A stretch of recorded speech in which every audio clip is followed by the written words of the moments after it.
Sympathie pour ce qui est filmé, et c'est ce que je disais en introduction. Moi, le micro. Ce que je disais en introduction, j'ai. Non, pas de micro. Ça marche pas. Et l'autre Non plus. Bon. Ce que je disais en introduction, c'est que on aurait pu penser que l'Azerbaïdjan soit meilleur en termes de communication, d'autant plus que c'est lui qui a déclenché l'offensive. Et ça a été une surprise pour ce qui me concerne. J'ai entendu dire, Elena disait qu'il n'y avait pas trop de problèmes. Bon, Rafi disait qu'il y avait quelques problèmes pour atteindre la ligne. Les journalistes étrangers. Il semble qu'il y avait beaucoup plus de problèmes côté azerbaïdjanais. C'est ce que j'ai pu lire ou écrire. Est-ce que c'est vrai?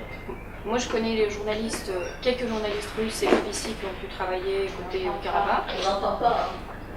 Je vais essayer de parler plus fort. Je sais qu'il y a quelques journalistes russes et les journalistes de BBC qui ont pu travailler de l'autre côté, qui se sont déplacés d'une manière organisée dans le cadre de Presse Tour. D'une manière organisée, encore une fois. Après, de côté arménien, il y avait également des voyages, des visites organisées. Moi, je suis partie toute seule, sans accompagnement, comme j'ai dit tout à l'heure, du ministère, voilà, donc avec l'accréditation. Et j'ai pas rencontré des difficultés. Alors, il faut savoir que pour ce reportage de France 24 que je vous ai montré tout à l'heure, qui a duré 3 minutes, il a été suivi par l'intervention de l'ambassadeur de l'Azerbaïdjan pendant 7 minutes.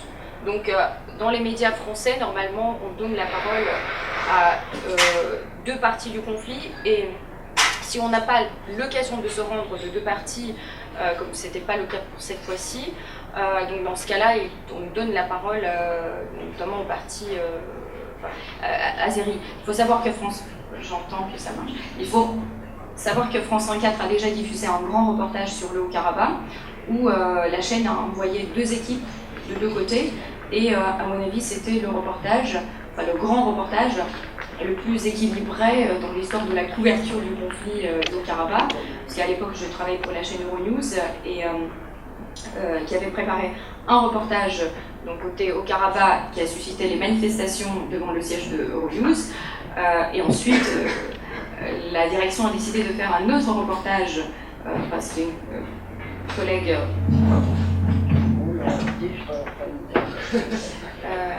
du service roumain qui avait réalisé le reportage, qui s'est rendu côté azéri, qui a suscité encore plus de critiques côté arménien. Donc du coup, voilà, meilleure façon de véritablement couvrir, c'est avoir la possibilité d'aller de 2 côtés.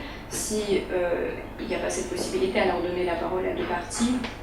Pour la couverture le Karabakh, souvent c'est la question qui se pose. Une personne difficilement peut travailler de 2 côtés du conflit. Il faut ou bien 2 équipes, ou bien quand il s'agit d'un petit reportage, ce qui était le cas pour cette fois-ci, donc 3 minutes, dans ce cas-là, donner la parole dans le studio. Voilà. Si vous avez des questions concernant les images les photos que vous avez pu voir, j'ai des commentaires, n'hésitez pas à les poser, Rafi.